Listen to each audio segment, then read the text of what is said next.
ఈయన కాల్ చేశారు. ఒకసారి sir good morning sir. Srinivas గారు గుడ్ మార్నింగ్. సార్ ఏంటి సార్ హైకోర్టులో ఒక పిటిషన్ ఏసినట్టు మాకు సమాచారం ఉంది. యెస్. ఏది రైతు రుణమాఫీకి సంబంధించి ఏమేశారు? అసలు దేనికి సంబంధించి మీరు పిటిషన్ ఏసింది? ఏమంది? కోర్ట్ ఏమిచ్చింది రిలీఫ్? నేను బద్దం నరసింహారెడ్డి. ఆ! మా జంగారెడ్డిపల్లి నివాసం. హ్మ్. వెలిగొండ మండల్, యాదాద్రి భువనగిరి జిల్లా. ఓకే. నేను ఏమనేసిన అంటే ప్రభుత్వము హ్మ్. ఇచ్చిన జీవో ప్రకారము హ్మ్. 567 జీవో ఉంది కదా. హ్మ్. ఆ యొక్క జీవో యొక్క ఉద్దేశం ఏంటంటే హ్మ్. తెలంగాణలో ఉన్నటువంటి ప్రతి రైతు హ్మ్. 2 లక్షల లోపు రుణం తీసుకున్న వాళ్ళకి హ్మ్. రుణమాఫీ చేయాలని ఖచ్చితంగా ఉంది అది. ఓకే. ప్రభుత్వ జీవో అది. ఓకే. సో ఆ జీవో ప్రకారము హ్మ్. ప్రభుత్వం మాఫ్ చేయాలి, అందరికి చేయాలి. ఓకే. సో దాని తర్వాత ఏదైతున్నదో ఆ జీవో వచ్చేసి హ్మ్. 15/7/2024 జీవో ఇష్యూ అయింది. ఓకే. మీరు కొంచెం సైడ్‌కి రండి డిస్టర్బెన్స్ వస్తుంది. సార్ చెప్పండి. హ్మ్. సో దాని ప్రకారము హ్మ్. క్లియర్ గా ఉన్నది. హ్మ్. ఏమంటే ప్రతి రైతుకి 2 లక్షల లోపు హ్మ్. పంట రుణమాఫీ వర్తిస్తుంది. ఓకే. సో దాంట్లో నేను కూడా ఒక రైతుని, హ్మ్. మరియు నాకు కూడా వ్యవసాయ భూమి ఉన్నది. హ్మ్. నేను కూడా అరూరు కెనరా బ్యాంక్ లో హ్మ్. రుణం తీసుకున్నాను, 1,50,000 రూపాయలు. ఓకే. నేను ఎవ్రీ ఇయర్ రెన్యువల్ చేసుకుంటున్నాను. హ్మ్. మరియు దాని ప్రకారము చట్ట ప్రకారము నేను కూడా అర్హుడిని. అంటే మీకు 2,00,000 లోపే ఉంది కదా! మీ రుణము 1,50,000 ఉంది. ఎందుకు కాలేదు? అదే ప్రభుత్వము ఏదైతే ఉన్నదో పారదర్శకంగా లేదు. హ్మ్. కారణం ఏంటంటే హ్మ్. మండల స్థాయి ఆఫీసర్స్ గాని, జిల్లా స్థాయి అగ్రికల్చర్ ఆఫీసర్స్ గాని హ్మ్. ప్రభుత్వానికి సరిగ్గా చేరవేయలేదు. ఓకే. సో ప్రభుత్వానికి ఏం తెలుస్తుంటది? హ్మ్. హ్మ్. మీరు ఎవరు ఎవరు ఎవరు ముఖ్యమంత్రి ఉన్నా వారు పరిధిలో లోవర్ క్యాడర్ చేయాలి. ఓకే. లోవర్ క్యాడర్ మొత్తం ఫెయిల్ అయింది. తెలంగాణ రాష్ట్ర వ్యాప్తంగా ఫెయిల్ అయింది. ఒక మండలం కాదు. ఓకే. సూర్యాపేట జిల్లాలో ఆ! ఇంతకు ముందు గ్రామీణ బ్యాంక్ ఉండే, ఆంధ్రప్రదేశ్ గ్రామీణ బ్యాంక్ ఉండే. హ్మ్. అలాంటి గ్రామీణ బ్యాంక్ తెలంగాణ గ్రామీణ బ్యాంక్ తెలంగాణ వికాస గ్రామీణ బ్యాంక్ అయింది. హ్మ్. తెలంగాణ వికాస గ్రామీణ బ్యాంక్ అయిన తర్వాత హ్మ్. వాళ్ళ ప్రభుత్వము వాళ్ళ అకౌంట్లలో డబ్బులు వేసి హ్మ్. మరియు వాపసు తీసుకున్నది. ఏదో రైతులు రుణమాఫీ చేసి కూడా. ఐఎఫ్సి కోడ్ తప్పు ఉంది. ఓకే. ఓకే. ఐఎఫ్సి కోడ్ తప్పుంటే రైతుకి ఏం బాధ్యత అండి? ఆహా! బ్యాంకు నేమ్ చేంజ్ అయింది కాబట్టి ఐఎఫ్‌సి కోడ్ చేంజ్ అయింది. దానికి బలయ్యారు రైతులు.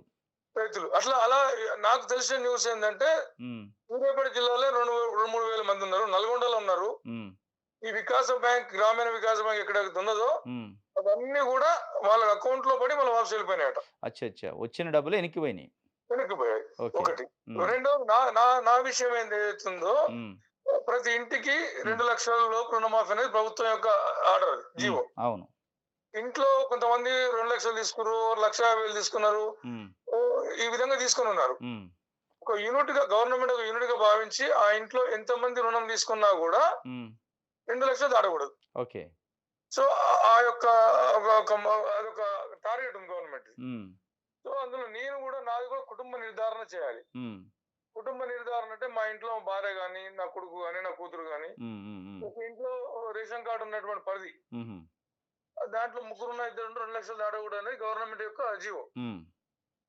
నా కుటుంబ నిర్ధారణ చేస్తాను అని చెప్పి హ్మ్. 6 మంత్స్ అవుతుంది. హ్మ్. నాకు యాప్ లో చూపిస్తుంది. ఆధార్ కార్డ్ బేస్ చేసుకొని హ్మ్. మీ కుటుంబ నిర్ధారణ చేయవలసి ఉన్నది. హ్మ్. ఎన్ని రోజులు చేస్తారండి? ఓకే. ఆన్లైన్ లో స్టాటస్ తెలుస్తుంది. నేను, నా భార్య, నా పిల్లలు తెలుస్తుంది. ఓకే. ఎంతమంది లోన్ తీసుకున్నారు అనేది కూడా హ్మ్. ప్రభుత్వం దగ్గర నిర్దిష్టమైనటువంటి ప్రణాళిక ఉంది. హ్మ్. ప్రభుత్వం దగ్గర నిర్దిష్టమైన ఆధారాలు ఉన్నాయి. ఓకే. మీకు పాస్‌బుక్ లో కూడా క్లియర్ గా ఉంది.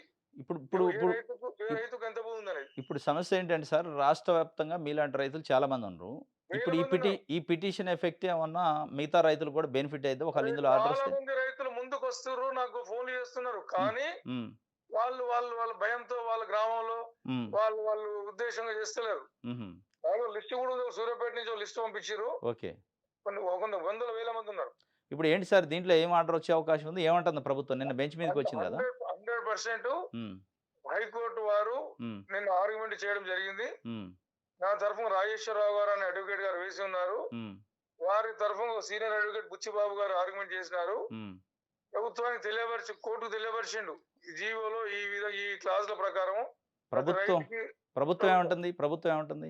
ప్రభుత్వము వాళ్ళు కౌంటర్ వేసినారు. హ్మ్. వాళ్ళ జీపీ గారు లేకుండా ఏజీపీ గారు ఉండేను. హ్మ్. మరియు హైకోర్టు క్షుణ్ణంగా పరిశీలించిన తర్వాత హ్మ్. రెస్పాండ్ నెంబర్ 5 హ్మ్. కెనరా బ్యాంక్ అరూరు వారిని కూడా పార్టీ చేసి ఉన్నాం కాబట్టి హ్మ్. హ్మ్. హ్మ్. వారు ఎందుకోసం మాఫ్ కాలేదో వారు కూడా తెలియపరచాలి కాబట్టి హ్మ్. వారు నిన్న నాకు మెసేజ్ పంపించినారు హ్మ్. మేనేజర్ గారు. హ్మ్. ఏమని అంటే హ్మ్. మాకు ఒక రెండు వారాల టైం కావాలి. హ్మ్. మేము కూడా ఒక అడ్వకేట్ అపాయింట్ చేసుకుంటాము. హ్మ్. మేము కూడా జవాబు వేస్తాము అని చెప్పినాడు కాబట్టి ఓకే. హైకోర్టు జస్టిస్ నందా గారు హ్మ్. ఈ యొక్క ఆర్గ్యుమెంట్ క్షుణ్ణంగా పరిశీలించి గవర్నమెంట్ సీరియస్ చెప్పింది. ఓకే. అంటే ఈ రైతుకు ఏదో జీవో ప్రకారం నమాఫ్ చేయాలి కాబట్టి హ్మ్. మీరు చేయండి. అంటే ఏం చెప్తుంది అసలు ప్రభుత్వం ఏం చెప్తుంది అల్టిమేట్‌గా ఎందుకు డిలే అయింది? ఎందుకు చేయట్లే? కొంతమంది అయింది. కొంతమంది రైతులకి వీళ్ళకి ఎందుకు కాలేదు మిగతా వాళ్ళకంటే ఏం చెప్తుంది? ఇక్కడ వచ్చేసి ఏంటంటే ప్రభుత్వము హ్మ్. బ్యాంకుల మీద తోసేస్తుంది. ఏమని? బ్యాంకులు మాకు ఇన్ఫర్మేషన్ ఇవ్వలేదు ఓహో! కాదు కాబట్టి మేము మాఫ్ చేయలేదు అనేది ఓకే. ప్రభుత్వం వచ్చేసి బ్యాంకుల మీద తోస్తుంది. బ్యాంకులకు సంబంధం ఏంటి? ఓకే. తెలంగాణ రాష్ట్ర వ్యాప్తంగా అగ్రికల్చర్ డిపార్ట్మెంట్ కు హ్మ్. పాస్బుక్ల ఆధారంగా లోన్ ఇచ్చి ఉన్నారు కాబట్టి హ్మ్. వాళ్ళ దగ్గర డాటా ఉంది, ఇన్ఫర్మేషన్ ఉంది. హ్మ్. రైతు బంధు ఇచ్చి ఉన్నారు ఇంతకు ముందు నాకు గత 5-6 సంవత్సరాల నుంచి కూడా హ్మ్. చాలా ప్రతి రైతుకి ఇస్తా ఉన్నారు గవర్నమెంట్. హ్మ్. ఇచ్చి ఉన్నది కాబట్టి వాళ్ళ దగ్గర ఇన్ఫర్మేషన్ ఉంది కాబట్టి హ్మ్. ప్రభుత్వము తక్షణము హ్మ్. గ్రామీణ వాతావరణ రైతులకు హ్మ్. రుణమాఫీ చేయాలని నేను కోరుకుంటున్నాను బ్రదర్. ఇప్పుడు జూలై 15, 2024లో వచ్చింది 567 జీవో. అవునండి. అప్పటి నుంచి బ్యాంకులు మీ మీ లిస్ట్ ఇవ్వలేదా? గవర్నమెంట్‌కి అడుగుతుంటే? అడిగారా అసలు ఈళ్ళు? ఇప్పుడు నిజంగా ప్రభుత్వం ఫెయిల్ అయినట్టు సార్ ఇక్కడ. ఆ! ప్రభుత్వం ఏదో జీవో ఇచ్చిందో తక్షణం తెచ్చుకోవాలి ప్రభుత్వం. అవును. ఇన్ఫర్మేషన్ ప్రతి మండలంలో హ్మ్. ఒక 4 బ్యాంకులు ఉంటాయి సార్, 3 బ్యాంకులు ఉంటాయి. హ్మ్. ఒక అగ్రికల్చర్ కోఆపరేటివ్ బ్యాంక్ ఒకటి ఉంటది. హ్మ్. మిగతాయి 2-3 బ్యాంకులు లోకల్ బ్యాంక్స్ ఉంటాయి. హ్మ్. ఎంత హాఫ్ అన్ అవర్ లో డేటా ఇస్తారు వాళ్ళు. అవును. అదే. వాళ్ళకి ప్రభుత్వం గూడా ఇప్పుడు బ్యాంకులు కూడా రిలీఫ్ అయితరు. వాళ్ళ వాళ్ళ వాళ్ళ అప్పులు గూడా కొన్ని పోతాయి గదా! బ్యాంక్ గూడా. బ్యాంక్స్ కూడా కొంచెము వాళ్ళు రీకలెక్ట్ అమౌంట్ ఆ! అది రికవర్ అవుతుంది. రికవరీ అయిద్ది గదా! అవును. మరి సో అది ఇది అంటే ఇది బ్యాంకుల మీద నెట్టేస్తుంది ప్రభుత్వం. ప్రభుత్వం failed. సార్. ఇది శ్రీనివాస్ గారు ఆ! పూర్తిగా ప్రభుత్వం యొక్క ఫెయిల్యూర్ ఇది. ఓకే. Thank you. ఎందుకు అంటే సార్. గ్రామీణ వాతావరణం నాలాంటి రైతులు కొన్ని వందల వేల మంది ఉన్నారు కాబట్టి ఓకే. వేల మంది రుణమాఫీ కాలేదు కాబట్టి ఓకే. ప్రభుత్వం తక్షణము హ్మ్. ఆ యొక్క డేటా ఇన్ఫర్మేషన్ కలెక్ట్ చేసుకొని ఓకే. జీవో ప్రకారము ఓకే. రుణమాఫీ చేయాలని నేను కోరుకుంటున్నాను. Thank you sir. Thank you.